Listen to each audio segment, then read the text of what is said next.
So yan guys, nandito kami sa Universal Studios. This is my first time, so hindi ko alam kung makakapag-vlog ako ng maayos, but I have my camera. Ayan. The sponsor of this trip. Joke lang. Ayan, yung birthday gift niya sa akin. This is my first time going here. Ayan. So yun, I just wanna live in this moment right now. Ano man yung ma-experience ko ngayon or like, yun, hindi ko alam talaga, speechless talaga, hindi ko alam ano sasabihin ko. So, hindi ko pa alam kung ano yung mga pupuntahan dito, but yung kasama ko, may idea na siya kung ano yung mga rides dito. So, she's gonna be my tour guide. Tapos, iba-vlog na lang yung mga my experience ko this day. So, yun, let's enjoy. Sana ma-enjoy nyo yung vlog, yung video na gagawin ko. Peace! Yun, nandito na kami sa loob.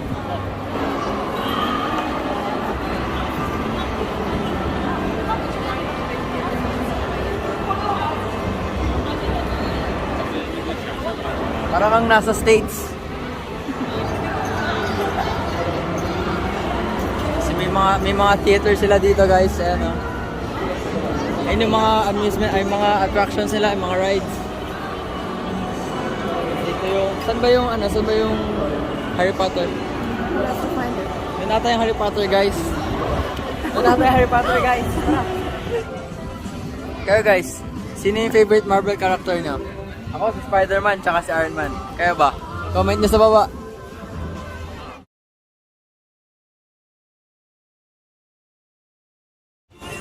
Oh! Spidey! Ano pa kuman yan? Kakasakit na sa ulo yan eh. May iron cancer na yan. May iron deficiency ba yan?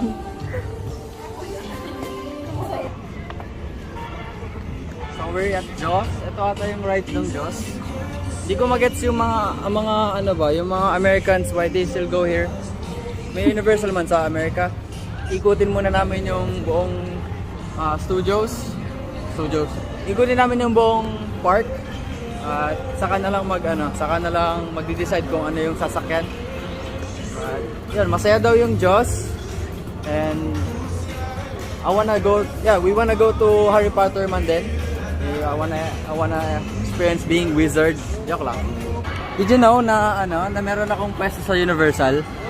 Quiet lang tayo pero masyado man obvious yung advertising namin. Sabi ko sa mga business partner ko, masyadong malaki yung sign ko ba. Nalalaman yung mayaman ako eh.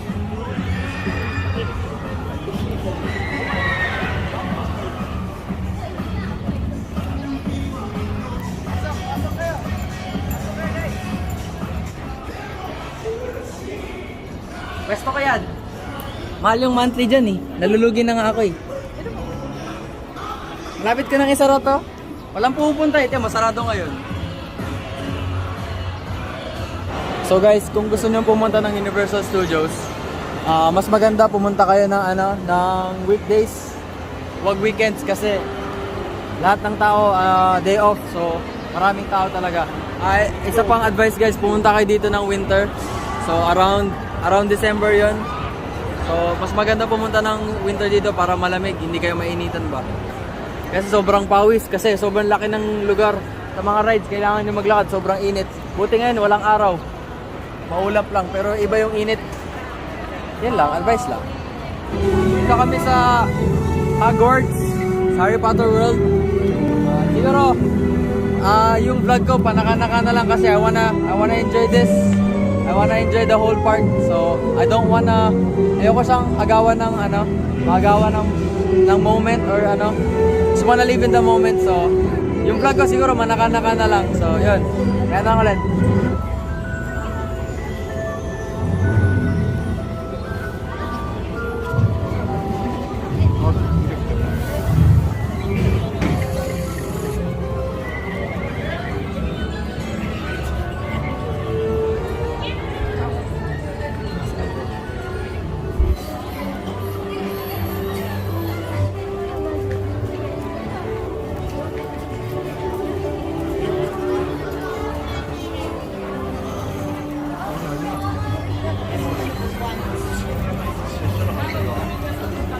nandito tayo sa loob ng sa one shop.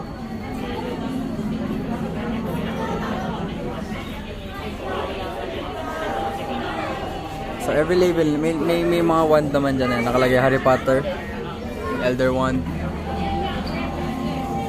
yung kay Professor Snape. Kaso ang pricey ng nila guys, 5,000. We are entering Hogwarts.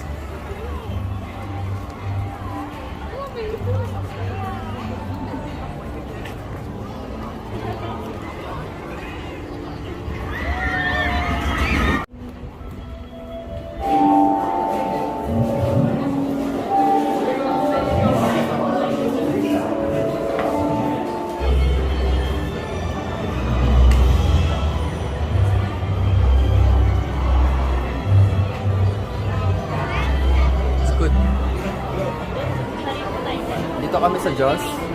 It's 55 minutes wait para masakyan mo yung ride. So, pag mga gantong weekends talaga, you just have to ride a specific rides. Tapos, hanggang sa time limit mo na lang. So, makaka-ride ka na mga 3-5. So, feeling ko sulit naman na yung ganun. Para sa akin, sulit na yung 4 or 5 rides or 3 rides. Basta ma-enjoy ko lang siya. I just wanna experience Universal Studios din talaga. So kapag naka-ride na kami ng isa, yung simulator ng Harry Potter, that's one. So siguro ito, second. But it's 9:30 naman na. So pagtapos nito siguro mga 10:30. Tapos siguro may 2 rides pa kami sa sakyan. 3 kung papalarin makasakay na mas marami pa. So mas maganda kaya siguro yung Spider-Man susunod ng Jaws.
At yun, doon na natapos yung video. At di ko na na-video ang lahat ng lakad namin, yung mga iba pa namin ginawa kasi may isang tao dyan na nakalimutang i-charge yung phone habang nasa biyahe sila. So, pero okay na rin siguro yun na hindi ko na vlog lahat, hindi ko na nakuha lahat kasi alam mo yun, mas nag-focus ako dun sa moment na yun, dun sa memories na ginawa ko kasama ang girlfriend ko. At yun, mas maganda rin siguro na ganun kasi it's my first time dun sa Universal at ayoko rin siyang masapawan ng vlogging. So, yun, maganda rin na ubat yung phone ko. Parang it's a good accident na rin siya. Yun, salamat umabot ka sa dulo ng aking video at salamat sa oras mo at sana nagustuhan mo yung video na nagawa ko. At yun, sa sunod na vlog ulit. Bye!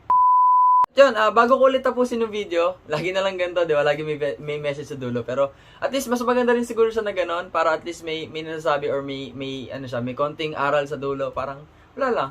But yun, ang gusto ko lang sabihin is go out and see the world. Alam mo yun, mag-travel ka hanggat kaya mo, hanggat bata pa tayo, mag-travel. Alam mo yun, kasi wag mong isipin kung anong gagastusin mo kasi alam mo yun, doon sa pagka-travel mo na yun, may makukuha ka pa rin na hindi kayang nakawin, hindi nasusunog, hindi mawawala. Alam mo yun, yung memories na yun, hindi kayang bayaran ng pera yun. So, yun, go out, mag-travel hanggat bata tayo kasi pag matanda na tayo, ang hirap na mag-travel. Alam mo yun, mas okay na yung hanggat kaya ng katawan natin, mag-travel tayo. So, yun. Sabi nga nila, travel is one of the best investment na pwedeng planuhin ng isang tao. Kasi hindi ka matatalo doon kasi yung mga memories na ginawa mo doon, pwede mong balikan. Kasi yung tawa, yung galak, pag napagkwentuhan nyo ng mga kaibigan mo, ng mga kapamilya mo, your loved ones, hindi kayang bayaran ng pera yon. Lalo na pag nagkaroon ng pandemic ulit, or sana wag magkaroon, pero pag may mga instance na gano'n, alam mo yun, pwede mong balikan sa pictures, sa videos, kagaya nun ng vlog.